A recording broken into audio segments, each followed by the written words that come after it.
매번 은혜로운 찬양으로 하나님께 영광 돌려주신 우리 찬양대 여러분들께 진심으로 감사를 드립니다. 아울러 매 예배 때마다 또 귀한 연주를 통해서 수고해 주시는 앙상블 모든 분들에게도 정말 감사를 드립니다. 지금 온 세상이 완전히 봄 기운으로 완연한데요. 이제 길을 나가보면 꽃들이 피기 시작하고 만물이 아주 봄 기운으로 약동하고 있습니다. 마찬가지로 이제 태능교회도 이제 봄입니다. 그래서 우리가 성령의 기운으로 약동하면서 움직일 수 있기를 소망합니다. 뒤에 플래카드가 붙어 있죠. 이제 6월 전도회가 길다고 생각하면 긴데 그렇게 길지 않은 것 같습니다. 그래서 이 구호처럼 한 영혼을 붙들고 주님께 인도하기 위해 기도하는 우리 모두가 되었으면 좋겠습니다. 또 하나 부탁드릴 것은 지금 교회에 계속 장례가 터지고 있는데요. 특별히 우리 연로하신 집사님들 특별히 건강하게 이 기간을 무탈하게 지나갈 수 있도록 우리 모두가 기도해 주시면 감사하겠습니다. 더하여서 오늘도 어머니를 잃은 슬픔 중에 계신 우리 한영란 집사님 가족과 또 아버님을 여의신 슬픔 중에 있는 이에스더 집사님 가족을 위해서 기도해 주시고 장례 절차가 은혜 가운데 잘 마쳐질 수 있도록 기도해 주시면 감사하겠습니다. 지난주부터 우리가 계속 믿음에 대한 공부를 하고 있습니다. 신앙 중에서 제일 중요한 것이 바로 이 믿음인데요. 성경에 보면 하나님께서 인간에게 요구하시는 가장 하나이자 유일한 요구가 바로 뭔가 하면 이 믿음입니다. 그래서 우리는 이 믿음이란 통로를 통해서 하늘이 주는 모든 하늘의 축복과 도움과 은혜, 하늘의 모든 자원을 이 믿음이라고 하는 통로를 통해서 우리가 받게 됩니다. 그래서 오늘 우리에게 믿음이 없다고 하면 우리는 교회를 다녀도 아무것도 기대할 수가 없습니다. 그냥 하늘과 끊어진 채 교회에 와도 인간적인 행복과 즐거움 이상을 맛보지 못하게 된다고 하는 것입니다. 다시 말해서 하나님과의 관계는 끊어진 채로 인간 관계를 통해서 얻는 것 이상을 얻을 수 없다고 하는 것입니다. 그래서 우리는 믿음을 배워야 하고 믿음을 활용해야 되고 믿음이 자라나도록 끝없이 기도해야 된다고 하는 것입니다. 그래서 하늘과 연결되어져서 하나님이 주시는 축복을 받고 경험하며 살아가는 사람들이 바로 누구인가 하면 그리스도인입니다. 그래서 지난주에 이어서 저는 이제 계속 믿음에 대한 이야기를 시리즈로 계속 여러분들과 함께 나눌 텐데요. 지난주에는 저는 사랑으로 역사하는 믿음이라고 하는 주제로 믿음은 단지 어떤 지식을 알고 동의하는 것이 아니라 성경에서 말하는 믿음은 예수님을 사랑하는 마음에서 시작되어지고 그 사랑에서 만들어지는 믿음이 참된 믿음이라고 말씀을 드렸습니다. 이 사랑이라고 하는 것은 정확하게 말하면 십자가의 사랑입니다. 거기서 불이 붙어야지만 뭐가 생기는가 하면 믿음이라고 하는 게 생긴다고 하는 것입니다. 근데 오늘 우리 안에 이 사랑으로 역사하는 믿음이 있다면 그 믿음은 우리로 하여금 오늘 정말 중요한 하나의 어떤 그런 이 문장인데요. 그 믿음은 우리로 하여금 우리를 신앙의 모험 속으로 들어가게 한다고 하는 거예요. 신앙의 모험 속으로. 이 믿음을 가지고 야고보서 2장에서는 살아있는 믿음, 산 믿음이라고 합니다. 그리고 이 믿음을 통해서 우리는 하나님을 경험하고 체험하면서 하나님의 역사를 이루어가게 된다고 하는 거예요. 오늘 우리는 이 믿음을 공부할 거예요. 살아있는 믿음, 신앙의 모험 속으로 들어가게 하는 믿음. 근데 야고보서 2장에 보면 이 살아있는 믿음에 대한 이야기를 쭉 하다가 이 산 믿음을 소유한 사람의 모본으로 두 사람을 꼽고 있는데 그 중에 한 사람은 야고보서 2장 21절에 보면 아브라함이라고 소개되어지고 있어요. 그러니까 신앙의 모험 속으로 들어가서 하나님을 경험하면서 하나님의 역사를 이루어간 사람으로. 그리고 또 한 사람은 25절에 나오는 좀 의외의 인물인데요. 기생 라합을 소개하고 있습니다. 근데 오늘 저는 이 두 사람 중에 살아있는 믿음이란 무엇인지 말하는 것인지를 공부하기 위해서 이 기생 라합에 대해서 집중적으로 좀 공부를 해보려고 합니다. 이 기생 라합에 대한 기사가 나오는 것이 여호수아 2장 1절부터 6절인데 그 내용을 잠깐 소개하면 이스라엘 백성들이 가나안 땅을 정복하기 위해서 이 시딤이라고 하는 곳에 진을 칩니다. 그 후에 이 여호수아가 정탐꾼 둘을 선택해서 여리고 성으로 잠입해서 보내요. 근데 이 정탐꾼들이 여리고성을 정탐하다가 이 여리고성 내에 있는 이 기생 라합의 집에서 유숙했다고 하는 기록이 나옵니다. 근데 2절에 보면 발각이 돼요. 하나님의 도움으로 끝까지 정탐을 잘하는 게 아니라, 그래서 이 사람들을 수상하게 여긴 사람에 의해서 발각이 되어서 이제 정탐꾼들이 꼼짝없이 죽을 수밖에 없는 상황에 딱 처하게 됩니다. 근데 뜻밖의 이 기생이 전혀 예상 밖의 행동을 하는데, 그것은 바로 뭔가 하면 이 정탐꾼을 살리기 위해서 거짓말을 치는 거예요. 정탐꾼을 이미 숨겨놓고 지금 성문을 빠져나갔다고 하는 거짓말을 치는 거예요. 제가 지난 안식일 춘천에 이 장례식장을 가는데 한 집사님께서 차 안에서 이 기생 라합의 이 행동이 왜 믿음의 행동인지를 질문해 오셨습니다. 실제로 이 기생 라합이 정탐꾼을 살려준 이 믿음의 행위는 어떻게 보면 거짓말을 치고 있잖아요, 그렇죠? 이 계명을 어기고 있는 것처럼 보여요. 그래서 우리가 보기에도 비판받을 수 있는, 어쩌면 굉장히 연약하고 사소하고 보잘것없는 행동처럼 보여요. 근데 이 기생 라합이 이 정탐꾼을 숨겨준 이 행동을 신약 성경에 보면 한 곳이 아니에요.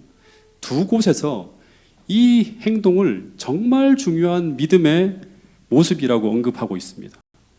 그 한 곳은 우리가 계속 보고 있는 야고보서 2장에 보면, 2장 25절에 보면 이 기생 라합의 이 행동을 뭐라고 하면 살아있는 믿음이라고 언급하고 있고, 죽은 믿음이 아니라.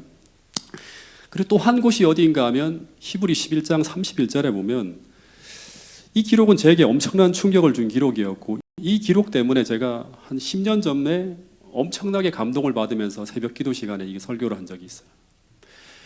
먼저 이 히브리 11장 31절을 한번 읽어보겠습니다. 같이 읽어보겠습니다. 시작. 믿음으로 기생 라합은 정탐꾼을 평안히 영접하였으므로 순종하지 아니한 자와 함께 멸망하지 아니하였도다. 근데 이 한 문장만 보면 안 되고요. 전체 컨텍스트를 보면 히브리 11장에 보면 믿음으로 아벨은, 믿음으로 에녹은, 믿음으로 노아는, 믿음으로 아브라함은, 믿음으로 이삭, 믿음으로 야곱은, 믿음으로 요셉은, 믿음으로 모세는, 이런 얘기 쭉 나와요. 그러니까 전부 다 아벨, 에녹, 노아, 아브라함, 이삭, 야곱, 요셉, 모세, 그 시대를 대표하는 믿음의 사람들의 행적과 기록들이 올려져 있는 장이 바로 히브리 11장이에요. 그 시대를 대표하는 인물들이. 그런데 이 장에 모세의 기록 다음에 누가 나오는가 하면 믿음으로 기생 라합이 하면서 기생 라합의 이름이 등장하고, 이들과 같은 반열에 누가 올려져 있는가 하면 이 기생 라합의 이 행적이 올려져 있다고 하는 거예요. 여러분, 앞에 인물들이 전부 그 시대를 대표하는 인물들이에요. 근데 이 여자는 어떤 여자인가 하면 이스라엘 민족도 아니죠. 이방인입니다. 그것도 멸망 직전 가장 사악한 동네인 여리고성에 사는 주민이었어요. 더하여서 이 사람의 직업이 뭔가 하면 기생이라고 번역해 놓았는데, 실제 이 기생이라고 번역된 헬라어 할롯이라고 하는 단어는 창녀예요. 매춘부를 가리키는 단어예요. 성경의 매춘부는 살려둬서는 안 되고 돌로 쳐 죽여야 될 여자예요. 그러니까 거의 사회에서 쓰레기 취급을 당하는 그런 존재가 바로 기생 라합이었어요. 근데 어떻게 이 자리에 이 여자의 이름과 이 사소한 행적이 올려져 있는 것일까? 더 당황스럽게 하는 것은 히브리 11장 30절부터 나오는 이 내용은 어떤 내용인가 하면, 믿음으로 7일 동안 여리고를 도니 성이 무너졌으며 하는 거예요. 그러니까 이 내용은 여리고 정복에 대한 내용이에요. 그런데 이 여리고 성의 정복을 다루는 부분이라면 이 여리고 성 정복의 영웅이 누구죠? 그 시대를 대표하는 영웅이 누구예요? 여호수아예요. 그러니까 믿음으로 여호수아는 하고 나와야 돼요. 여호수아에 대한 기록이 나와야 돼요. 근데 이 부분을 읽을 때 누구나 다 당연히 여호수아의 이름을 기대하면서 읽게 돼요. 근데 히브리서 11장 31절에 모세를 대신한 이스라엘의 영도자 여호수아의 이름은 등장하지 않습니다. 아무리 찾아봐도 없어요. 그 다음 내용에도 없어요. 그 대신에 그 믿음의 영웅의 계보를 잇는 그 자리에 여호수아가 아닌 누가 등장하고 있는가 하면 천한 창녀 라합의 이름이 올라 있다고 하는 사실이에요. 이것은 성령께서 바울이 이 부분을 기록할 때 그의 생각에 강한 영감을 불어넣어서 기록의 방향을 바꾼 거예요. 필촉의 방향을 바꾼 거예요. 사람이 기록했다면, 제가 기록했다면 당연히 여호수아를 기록하고 나갔을 거예요. 그러니까 이 기록은 오늘 우리에게 무엇을 말하고 있는가 하면, 이 기생 라합의 생애를 그냥 대충 봐서는 안 된다고 하는 거예요. 다시 말해서 우리가 그 시대의 믿음을 대표하는 인물인 아브라함이나 모세나 에녹을 연구할 때처럼 그렇게 주의 깊게 이 여인의 일생을 연구해야 된다고 하는 것을 말해주는 내용이 바로 뭔가 하면 이 한 절의 기록이에요. 왜냐하면 이 여자의 삶은 각 시대마다 그 시대를 움직인, 그 시대를 대표하는 그런 믿음의 생애를 살아간 사람이 바로 누구인가 하면 기생 라합이라고 하는 거예요. 실제로 이 사람은 이 사람의 행적으로 말미암아 역사의 흐름이 바뀌어요. 그 얘기를 여러분들과 함께 나눌 거예요. 세상에서 버림받은 한 창녀가 믿음으로 자신의 운명을 극복하고 가장 훌륭한 믿음의 영웅으로 성경에 올려지는 이 기가 막힌 스토리가 바로 누구의 이야기인가 하면 기생 라합의 이야기라고 하는 것입니다. 그럼 이제 본격적으로 이 기생 라합의 인생을 추적하며 샅샅이 이 여인의 행적을 연구해 봐야 되는데, 우리는 이 기생 라합이 여리고성에서 구원받고 난 후 어떻게 살았는지 궁금할 거예요. 저도 굉장히 궁금했어요. 어떻게 살아갔을까? 근데 그 이후의 이야기는 정말 여러분들이 집에서 가장 재미있는 드라마를 보는 것과 같은 그런 스토리가 나와요. 정말 감동적입니다. 이 라합이 이스라엘 땅에서 무엇을 하면 살 수 있을까요? 이방인을 천시하는 풍토죠. 더구나 전직이 뭐예요? 창녀인 이 여자는 우리가 생각할 때 도저히 이스라엘 민족들과 어울려 살 수 없을 것 같아요. 어떤 일도 할 수 없고 고립되어져 있을 것 같은 그런 사람이 바로 누구인가 하면 기생 라합이에요. 그래서 우리는 그녀가 그냥 신앙의 변두리에서 별 볼 일 없이 겨우겨우 살아갔을 것으로 예상하지만 전혀 그렇지 않다고 하는 거예요. 산 믿음을 소유한 기생 라합은 하나님의 역사의 중심에서 사역을 하는 인물로 바뀌어버려요. 여러분 마태복음 1장 5절을 보면 한번 읽어볼까요? 자, 같이 읽어보겠습니다. 시작. 살모는 라합에게서 보아스를 낳고 보아스는 룻에게서 오벳을 낳고 오벳은 이새를 낳고 이새는 다윗 왕을 낳으니라. 다윗은 우리아의 아내에게서 솔로몬을 낳고. 여기 보면 라합이 살몬이라고 하는 사람과 결혼해서 보아스를 낳았다고 합니다. 라합의 아들이 누구다? 성경에 등장하죠. 보아스예요. 진짜 유명한 인물이잖아요. 이 룻의 남편이 바로 보아스잖아요. 룻기를 보면 당시 보아스는 베들레헴 성읍에서 아주 상당한 부와 영향력을 가진 사람이에요. 뿐만 아니라 보아스의 이름은 성전의 기둥에 새겨질 만큼 훌륭한 인물이에요. 근데 그런 하늘의 축복 속에 가난한 사람을 돕고 믿음으로 살아가는 그 예수님을 닮은 보아스의 어머니가 바로 누구인가 하면 라합이라고 하는 거예요.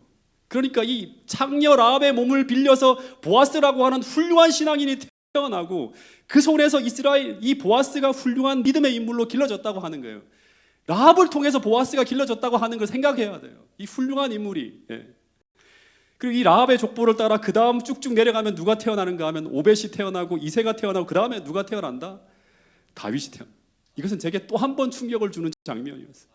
이스라엘의 위대한 왕 다윗의 증조 할아버지가 보아스이고 고조 할머니가 바로 가나안 창녀였던 라합이었다고 하는 거예요. 즉 심판받은 여리고성의 창녀가 다윗의 할머니였다고 하는 거예요. 다시 말해서 이스라엘 역사가 흘러가는 그 역사의 한 흐름을 바꾸기 위해서 하나님의 마음에 합한 자인 다윗이라는 위대한 믿음의 사람을 탄생시키는 그 역사의 중심에 누가 있었는가라고 말하고 있는가 하면 믿음의 사람 기생 라합이 있었다고 하는 거예요. 그가 이 믿음으로 보아스라는 훌륭한 인물을 길러냄으로 말미암아 역사의 변곡점을 만드는 한 중요한 역할을 감당하고 있었다고 성경은 이야기하고 있는 것입니다. 근데 이 라합의 혈통은 마침내 누구에게로 이어지는가 하면 예수님에게까지 쭉 이어지는 거예요. 이것은 2000년 전 유대인들이 마태복음을 읽을 때 정말 충격적인 사실이었을 거예요. 여러분, 나의 어머니가 창녀였다, 나의 할머니가 창녀촌에서 몸을 파는 여자였다고 하면 그것을 다른 사람들에게 당당하게 말할 수 있는 사람이 얼마나 될까요? 그 이야기를 당당하게 펼쳐놓을 사람이 누가 될까요? 얼마나 있을까요? 거의 그렇게 말하지 못할 거예요. 근데 그 이야기를 당당하게 펼치고 자랑처럼 소개하는 것이 바로 하나님 나라의 이야기라고 하는 것입니다. 여러분, 제 아버지의 고향이 경북 문경군 삼북면 서중리 181번지예요. 이게 제 호적이에요. 제 호적, 제 뿌리예요. 그래서 아버지가 계속 이제 말씀을 하시고 하셔갖고 제가 태어난 곳을 제가 정확하게, 제가 제 아버지의 뿌리를 정확하게 알고 있어요. 제가 지난주에도 설교와 드린 것처럼 우리 집은 뿌리 깊은 유교 집안의 그 가정이에요. 우리 고조 할머니까지 쭉 제사를 지내는데, 근데 아버지께서 명절 때나 제사 날이 되면 집안 어른들의 삶을 가끔씩 이야기해 주셨는데 그 이야기를 듣고 있으면 가공되어진 이야기도 많을 것 같아요. 좋은 이야기만 하니까 제가 정말 훌륭한 조상들의 피를 물려받았다는 생각이 들 정도로 가슴 뿌듯한 느낌이 들어요. 근데 늘 아버지는 당신의 할아버지께서 제일 좋은 때죠. 저에게는 증조 할아버지인데 그 할아버지의 호가 매산이에요. 근데 당시 경북 문경 일대 최고의 문벌이었고 돛대 양반이었고 명분가였다고 늘 귀에 따갑게 이야기를 해요.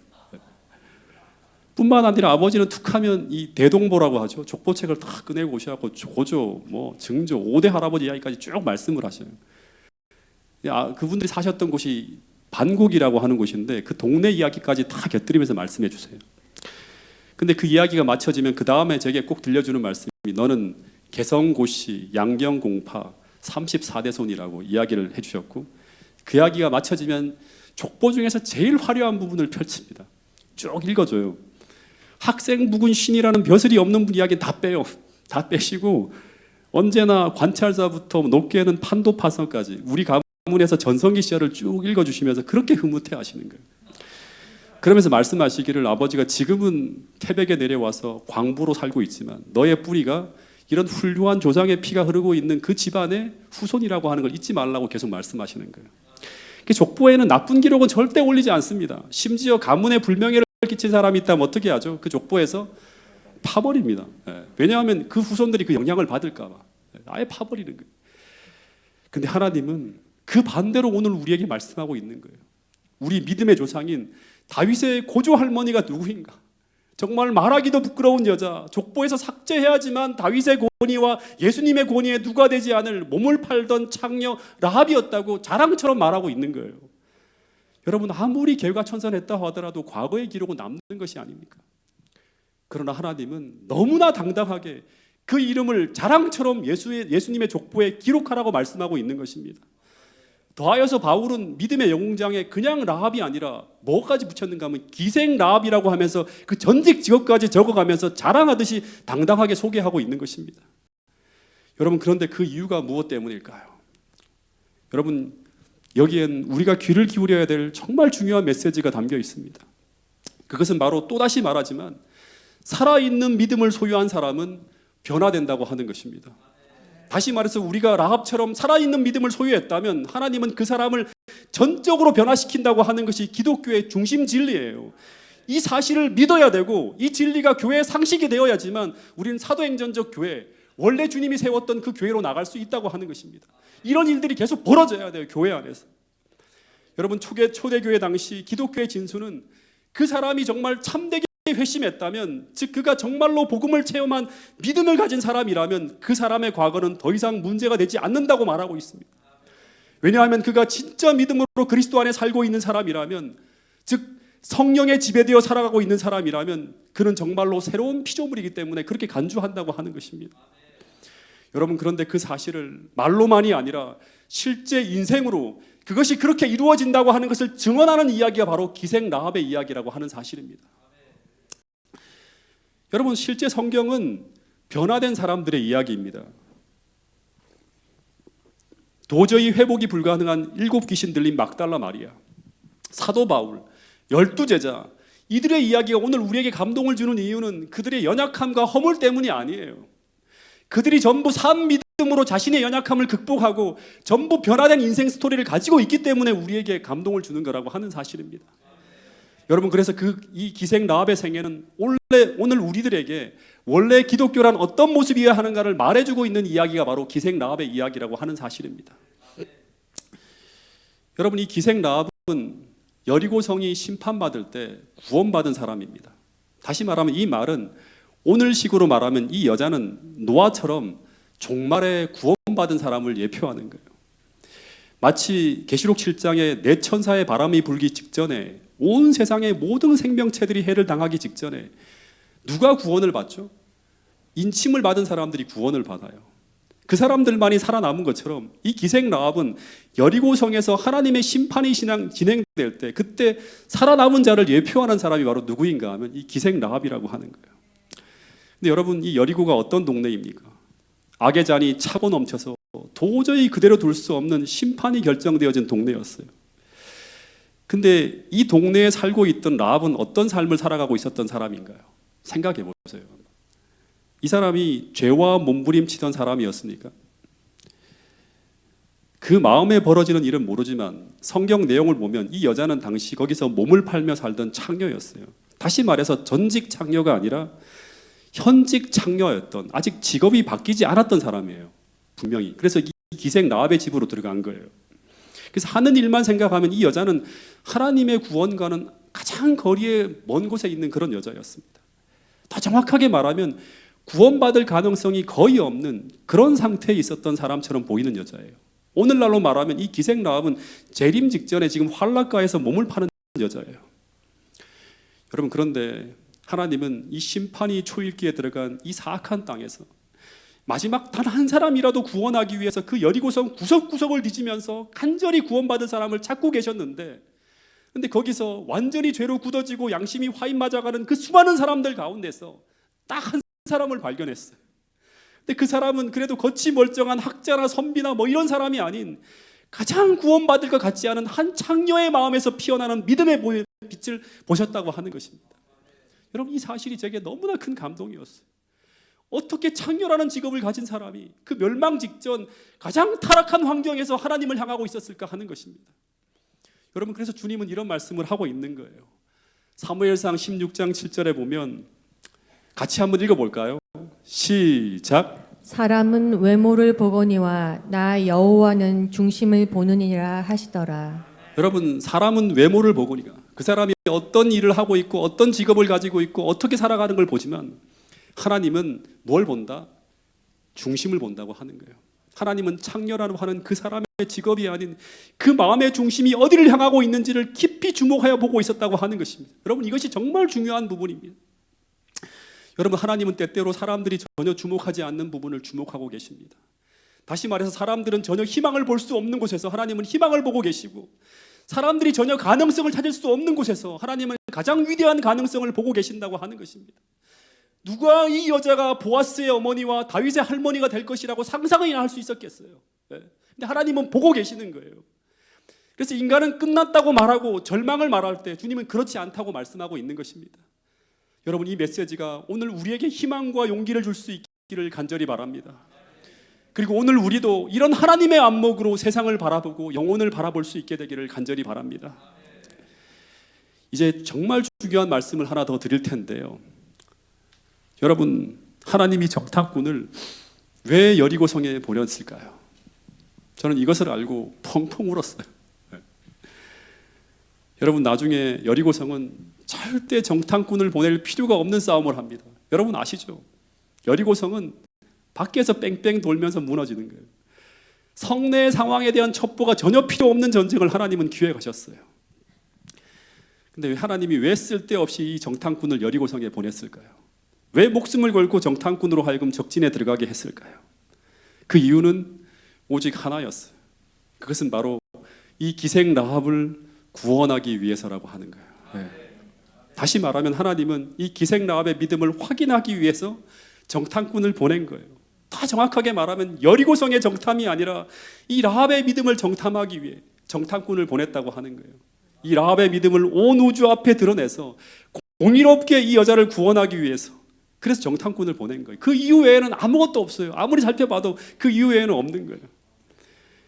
여러분, 그래서 어쩌면 이 모습은 바로 재림 직전 구원받을 자를 찾는 재림 전 심판의 한 표상이라고 저는 생각을 해요.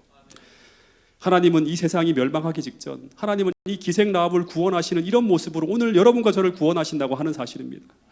다시 말해서 오직 우리를 구원하기 위해서 우리의 마음에 피어나는 그 작은 믿음을, 그 죄의 구렁텅이 속에서도 당신을 찾아 부르짖는 그 작은 마음 하나라도 놓치지 않고 찾아서 그 마음을 붙드시고 자라게 하시고 마침내 구원을 확증하는 인을 치기 위해서 달려오시는 하나님, 전 이런 하나님을 이 여리고성이 멸망하는 이 장면을 통해서 보았다고 하는 것입니다. 단 한 영혼이라도 구원받을 영혼이 있다면 그 영혼을 구원하기 위해서 온갖 관심과 노력을 다 쏟아부으시는 하나님의 모습을 이 기생 라합의 이야기를 통해서 우리 모두는 보아야 한다고 하는 사실입니다.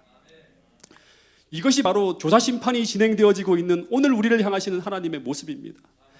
여러분, 그래서 조사심판이라고 하는 것은 우리를 정죄하기 위한 것이 아니라 우리를 구원하기 위해 행하시는 심판이라는 것을 이 이야기를 통해서 우리 모두는 확인해야 돼요. 여러분, 제가 참 감동을 받은 건 뭔가 하면 정말 하실 일이 많은 하나님이 이 한 여인을 구원하기 위해서, 이 천한 한 여인을 구원하기 위해서 여리고성의 공격을 지연시키면서 기다리고 있는 거예요. 마치 계시록 7장 사방의 바람을 붙잡는 천사들에게 그 바람을 놓지 말라고 하시는 것처럼 하나님께서 이 기생 라합이라는 이 창녀 한 사람의 구원이 확정될 때까지 여리고성의 공격과 심판을 지연시키고 있는 거예요. 바람을 붙잡고 있는 거예요. 여러분, 이 사실이 성경 전체에서 하나님께서 한 영혼을 구원할 때마다 나타난 동일한 패턴의 모습이라고 하는 거예요. 여러분, 요한복음에 보면 예수님의 모습이 바로 이 모습이에요. 사마리아 여인을 구원하기 위해 새벽부터 달려가시는 예수님의 모습과 가늠한 여인을 구하기 위해서 모든 노력을 다 하시는 예수님의 모습이 바로 이 모습이라고 하는 사실입니다. 여러분, 그런데 이 모습이 또한 나와 여러분을 구원하기 위해 행하시는 하나님의 모습이라는 사실을 꼭 기억할 수 있게 되기를 간절히 바라겠습니다. 그래서 계시록 7장에 나와 있는 것처럼 여러분의 구원을 확증하기 위해서 그 바람을 지금도 붙들고 계시는 분이 바로 우리 예수님이라고 하는 것입니다. 아직도 은혜의 시기를 연장시키고 있는 거라고 하는 것입니다. 여러분, 그래서 이런 말씀이 있죠. 마태복음 12장 20절 말씀을 같이 한번 읽어보겠습니다. 시작. 상한 갈대를 꺾지 아니하며 꺼져가는 심지를 끄지 아니하기를 심판하여 이길 때까지 하리니. 상한 갈대를 꺾지 아니하며 꺼져가는 심지를 끄지 아니하시기를 심판하여 이길 때까지 하리니. 여러분, 그래서 우리는 이겨야 돼요. 이 예수님의 나를 향한 이 노력이 헛되지 않도록, 이 쏟아부어지는 은혜가 헛되지 않도록, 이 사랑과 희생이 수포로 돌아가지 않도록 우리는 믿음으로 주님의 손을 붙잡고 일어서야 되고 이겨내야 한다는 사실을 꼭 기억할 수 있게 되기를 간절히 바라겠습니다. 이제 가나안 땅의 여리고성의 마지막 장면 속으로 한번 들어가 보도록 하겠습니다. 하나님은 40년 동안 이 여리고를 구원하기 위해서 복음을 전파하셨습니다. 이 전쟁 발발 40년 전 이스라엘이 출애굽을 한 당시에 이집트가 초토화되어지고 홍해가 갈라졌다고 하는 이 소문이 여리고성에 흘러들어갑니다. 그래서 이 여리고성 주민들은 이 소식을 듣고 간담이 서늘해졌다고 하는 이야기가 나옵니다. 그런데 그 하나님이 이제 머지않아서 이 악한 여리고성을 심판하기 위해 점점 더 가까이 달려오신다고 하는 소식이 들려옵니다. 마치 오늘날 재림의 징조가 무성하게 펼쳐지는 것처럼. 근데 이 성의 지도자들은 절대로 이 성은 난공불락의 성이면서 그렇기 때문에 멸망되지 않을 것이라고 하는 이야기를 해요. 왜냐 그러면 아무런 무기도 없이 사막을 건너온 유목민들이 이 가나안 땅의 가장 큰 성이요 난공불락의 요새인 이 여리고성을 정복한다고 하는 것은 불가능한 일이라고 하는 거예요. 근데 그러한 때 이 기생 라합이 이 소문 속에서 그녀의 섬세한 양심을 울리는 하나님의 음성을 듣게 돼요. 그것은 바로 뭔가 하면 라합아, 이제 이 성은 이 죄악으로 말미암아 심판을 받을 것이다. 너는 이제 이 세상을 창조한 여호와께서 이 세상을 심판하기 위해 다가오신다고 하고 있다는 이 사실을 믿고 너는 이제부터 여호와 하나님을 만날 준비를 하라고 하는 이 음성을 듣게 돼요. 그래서 이런 고민 속에서 이 라합이 이제 하루하루 어떻게 살아야 되나 하고 고민하고 보내고 있는데 어느 날 너무나 놀랍게도 느닷없이 웬 낯선 사람들이 이 기생 라합의 집으로 들어옵니다. 그러면서 자신의 신원을 밝혀요. 자신을 숨겨달라고 하는 거예요. 제가 아주 오래전에 한 분을 만나 침례를 주게 되었는데 이분이 대장암에서도 거의 마지막 단계를 지나가는 분이었어요. 그래서 병원에서 수술을 받고 이제 이분들에게 이제 개발된 신약 임상 내상자로 이분이 이제 약을 투여받고 있었어요. 몇 달을 지나가는 거예요. 근데 50여 명의 사람들이 이제 그 신약을 이렇게 투약을 받았는데 하나 둘 다 돌아가시고 이제 한 5분도 채 안 남은 그런 상황이 지나가고 있었다고 합니다. 근데 이때 이분의 마음에 너무나 큰 두려움과 인생의 허무함을 느끼면서 생의 마지막을 준비하며 살아가고 있었는데 근데 그때 우리 교회 집사님이 전도지를 들고 집집을 방문하다가 이분을 만나게 돼요. 그리고 이 집사님을 통해서 이분이 진리를 받아들이고 얼마 후에 침례를 받게 되는데 근데 이분이 이 대장암에 걸려서 큰 고통 중에 있을 때 그때 그분에게 우리 교회 집사님을 통해 찾아가신 분이 누구일까요? 예. 여러분, 사마리아 우물가에서 한 여인이 인생의 허무함을 느끼면서 그 정오에 물을 기르러 가다가 예수님을 만나게 되는 게 우연일까요? 여러분, 하나님은 마찬가지로 이 기생 라합의 마음에서 벌어지는 모든 일을 이전부터 다 알고 있었어요. 인생의 허무함을 느끼면서 너무나 간절히 뭔가 신을 찾고 있고 소망을 찾고 있는 이 여인의 마음의 중심을 하나님이 보시고 기다리셨다고 하는 거예요. 그것을 아시고 하나님은 이 기생 라합을 구원하기 위해 또다시 말하지만 어떤 한 사람을 통해서 정탐꾼을 통해 찾아가셨다고 하는 거예요. 그래서 이 라합이 이 정탐꾼이 자신을 구원하기 위해 하나님께서 보내신 하나님의 사자라는 것을 확신하고 어떻게 하는가 하면 숨겨줘요. 이 행동은 그가 하나님을 신뢰한다고 하는 믿음을 표현한 거예요. 근데 문제는 얼마 후에 이 정탐꾼이 이 기생 라합의 집에 있다고 하는 첩보가 왕에게 들어가고 이 정탐꾼을 체포하기 위한 왕의 병사들이 기생 라합의 집에 들이닥칩니다. 그리고 병사들은 이 기생 라합에게 그 정탐꾼들이 여기 있다고 하는 것을 알고 왔다고 하면서 이 정탐꾼을 끌어내라고 윽박을 질러요. 본문에 보면 그렇게 나옵니다. 그런데 이때 이 기생 라합의 믿음은 이제 전적으로 이 사람이 어떤 것을 가지고 있는지를 또다시 시험되어지는 상황에 딱 놓여지는 거예요. 근데 이때 이 기생 라합이 자신이 가지고 있는 그 믿음을 행동을 통해 드러내므로 그 믿음을 온 우주 앞에 증명해야 되는 때가 바로 이때예요. 그는 이 정탐꾼과 며칠 동안 함께 지내면서 그들을 통해 여호와 하나님에 대한 이야기와 이제 여리고성이 멸망되어진다고 하는 그 이야기를 다 듣고 라합은 자신의 믿음을 고백했을 거예요. 그러면서 이제 이스라엘 백성과 운명을 같이 하겠다고 하는 고백을 했을 거예요. 오늘 우리들이 그 고백을 가지고 이 자리에 앉아 있는 것처럼. 근데 만약 이 순간 그 믿음을 이제 행동으로 드러내는 것에 실패하면 그 믿음은 야고보서 2장의 이야기대로 말하면 무슨 믿음이다? 그 믿음은 죽은 믿음이고 가짜 믿음이에요. 믿음이 없는 거예요. 다시 말하면. 근데 만약 이 라합이 이 패역한 여리고가 무너질 땅이라고 믿는다면 라합은 이 정탐꾼을 숨겨줄 것이에요. 그러나 반대로 그가 이 여리고성이 절대 무너지지 않는다고 믿는다면 그는 이 정탐꾼들을 그 병사들에게 내어주고 그 대가로 세상이 주는, 왕이 주는 상을 받아야 했습니다. 선택의 기로에 서 있는 거예요. 근데 여기서 이 라합이 믿음의 길을 선택하는 것은 결코 쉽지 않다고 하는 거예요. 왜냐하면 그는 그 길을 선택하는 순간 그 선택에 뭘 걸어야 돼요? 자신의 인생을 걸어야 되는 거예요.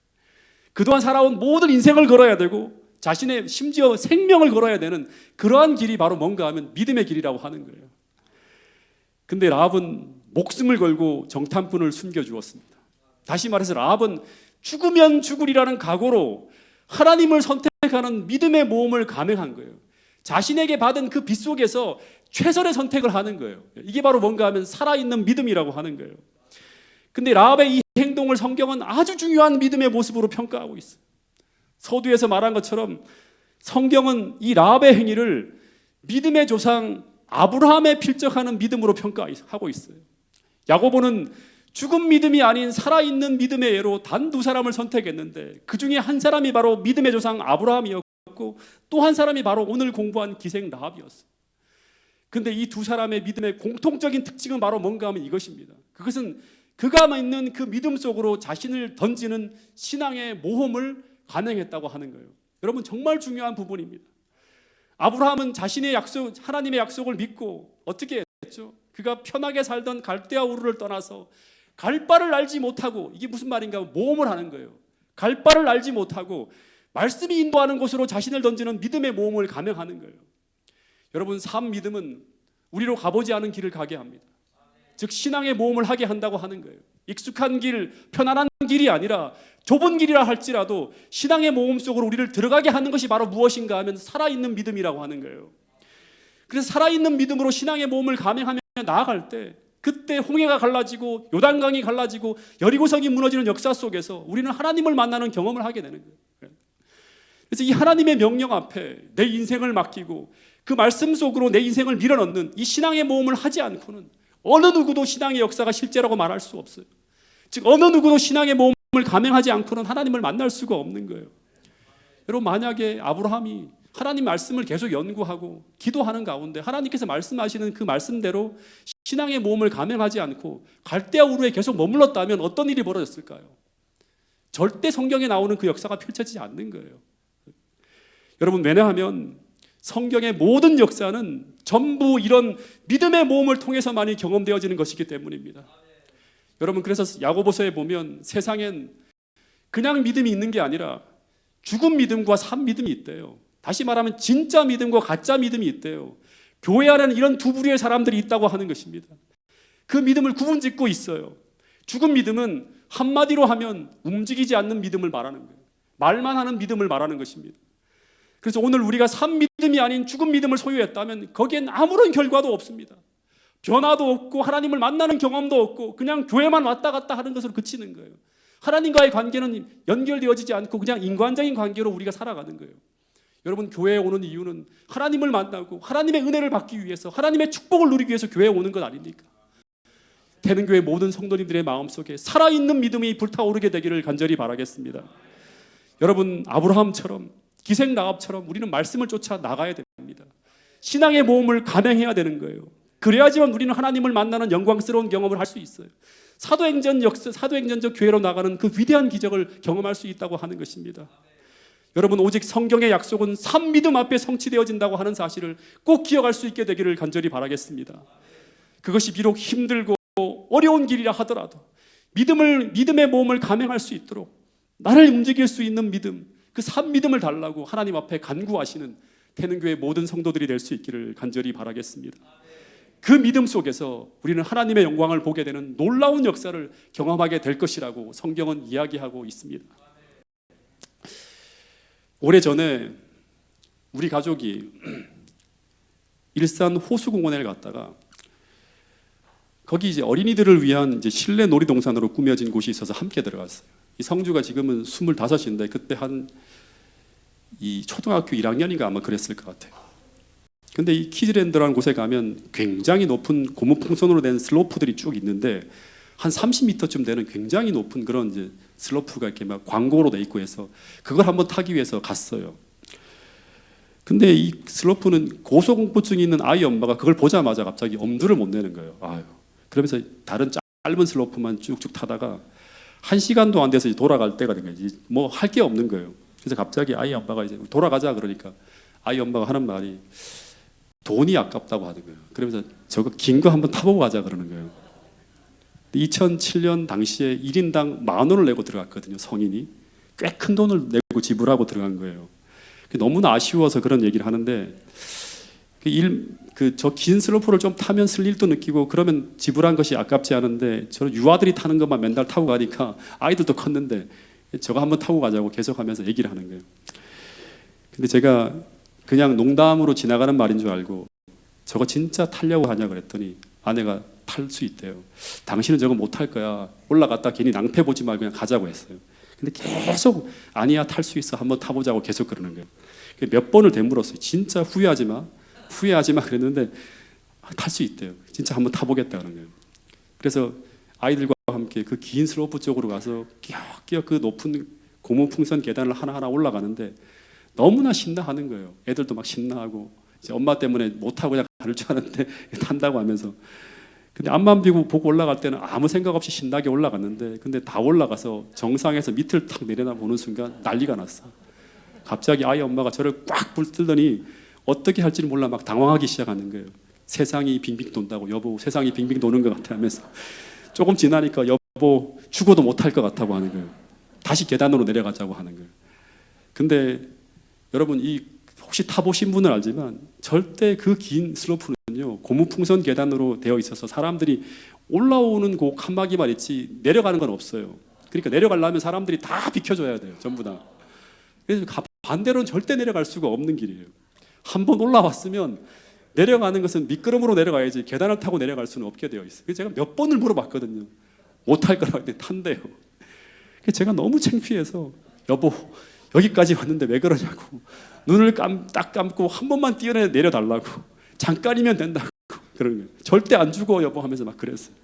그랬더니 계속 내가 왜 여기 올라왔지 어떻게 하지 하면서 계속 사람들의 길을 막고 당황해하면서 움직이지 못하고 있는 거예요.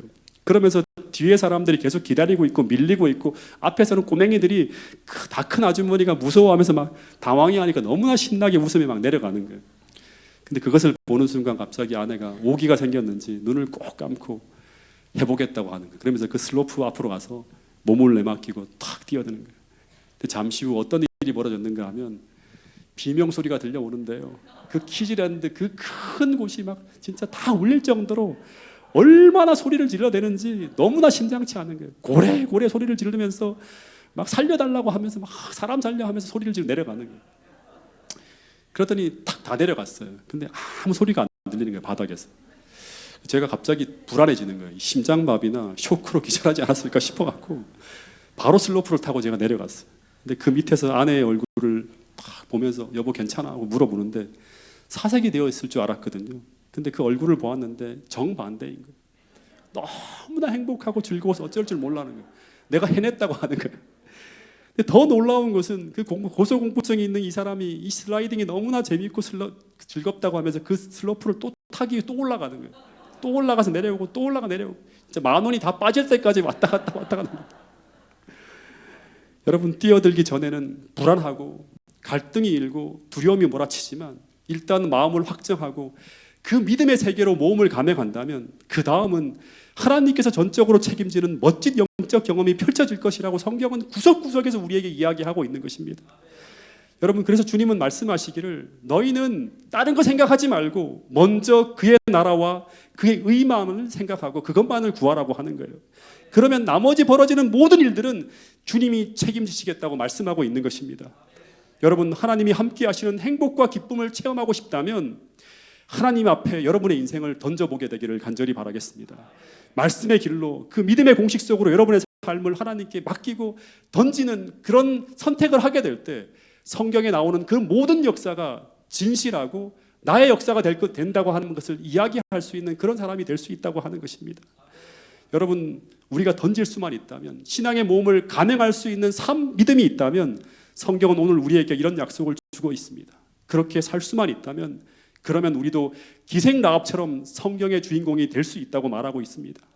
더 이상 멸망받아 사라져야 될 비천한 여리고성의 기생의 삶이 아니라 이스라엘 민족을 구원할 왕을 탄생시킬 위대한 어머니로서의 삶으로 변화되어질 것이라고 말하고 있습니다. 여러분 우리 모두 이런 산 믿음을 가지고 살아서 주님이 오시는 그날 꼭 왕의 길을 예비하는 저와 여러분이 될 수 있기를 간절히 바라면서 오늘 말씀을 줄이도록 하겠습니다.